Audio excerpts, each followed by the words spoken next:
నమస్కారం అండి. నేను మీ సాహితిని. మనం ఇప్పటివరకు భగవద్గీతలోని 4 అధ్యాయాలు కంప్లీట్ చేసుకున్నాము. ఇప్పుడు 5వ అధ్యాయం స్టార్ట్ చేయబోతున్నాను. ఓం శ్రీ పరమాత్మనే నమః. అత పంచమోऽధ్యాయః కర్మ సన్యాసయోగః. మొదటవ శ్లోకం. అర్జున ఉవాచ సన్యాసం కర్మణాం కృష్ణ పునర్యోగం చ శంససి యచ్ఛ్రేయాయ ఏతయోరేకం తన్మే బ్రూహి సునిశ్చితం. ఒకటవ తాత్పర్యము. అర్జునుడు పలికెను, ఓ కృష్ణ, ఒక్కసారి కర్మ సన్యాసమును మరి ఒకసారి కర్మయోగమును ప్రశంసించుచున్నావు. నిశ్చయముగా ఈ రెండింటిలో నాకు ఏది శ్రేయస్కరమో చెప్పుము. రెండవ శ్లోకం. శ్రీ భగవానువాచ సన్యాస కర్మయోగశ్చ నిశ్రేయసకరావుభౌ తయోస్తు కర్మ సన్యాస్యాత్ కర్మయోగో విశిష్యతే. రెండవ తాత్పర్యము. శ్రీకృష్ణ భగవానుడు పలికెను, కర్మ సన్యాసము కర్మయోగము అను ఈ రెండును పరమ కళ్యాణదయాకములే.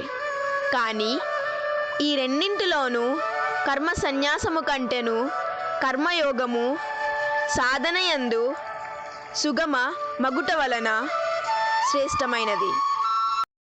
మూడవ శ్లోకం.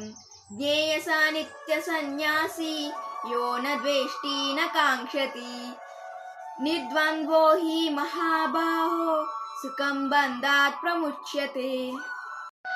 మూడవ తాత్పర్యము. మహాబాహు, ఎవరిని ద్వేషింపని దేనిని కాంక్షింపని కర్మయోగిని నిత్య సన్యాసిగా ఎరుంగవలెను. ఏలనన రాగద్వేషాది ద్వంద్వములను అధిగమించినవాడు అవలీలగా సంసార బంధముల నుండి ముక్తుడగును. నాలుగవ శ్లోకం. సాంఖ్యయోగౌ పృథగ్బాల ప్రవాదంతి న పండిత ఏకమప్యాస్థిత సమ్య ఉభయోర్విందతే ఫలం.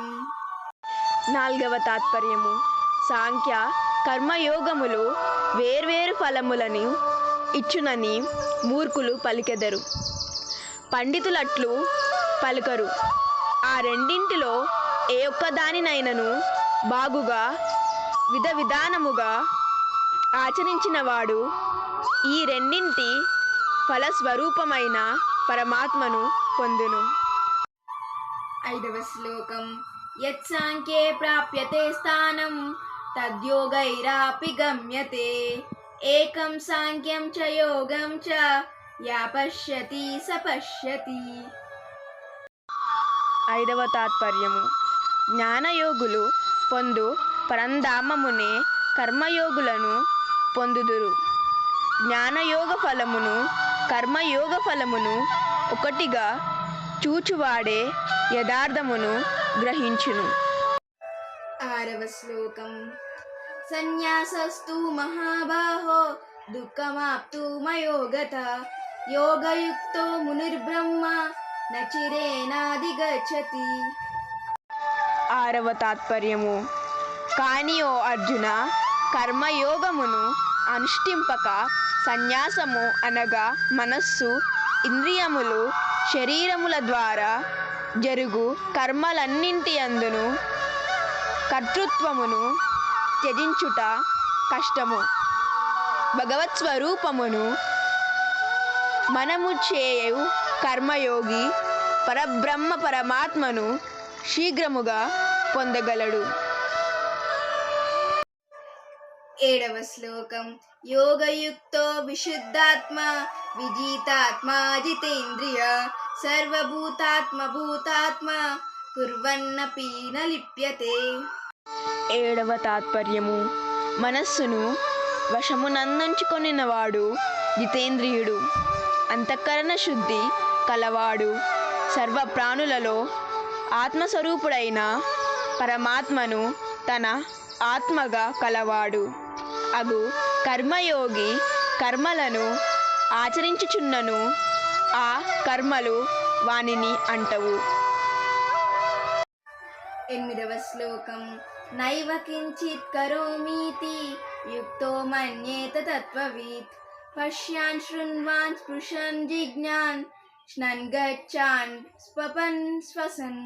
9వ శ్లోకం ప్రలపన్ విసృజన్ గృహ్ణా నృన్మిషన్ నిమిషన్నపి ఇంద్రియాణి ఇంద్రియార్థేషు వర్తంత ఇతి ధారయాన్. 8 మరియు 9వ తాత్పర్యము.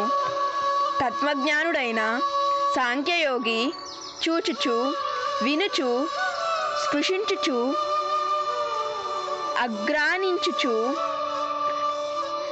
భుజించుచు నడుచుచు నిద్రించుచు శ్వాసక్రియలను నడుపుచు భాషించుచు త్యజించుచు గ్రహించుచు కనులను తెరుచుచు మూయుచు ఉన్నను ఇంద్రియములు తమ తమ విషయములయందు వర్తించుచున్నవనియు తానేమియు చేయుట వలదేనియు భావించును.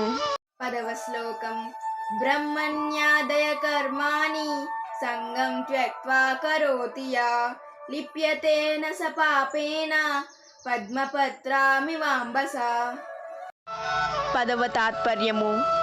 కర్మలనన్నింటినీ భగవదర్పణము గావించి ఆసక్తరహితముగా కర్మలనాచరించు వానిని తామరాకుపై నీటి బిందువు వలె పాపములు అంటవు.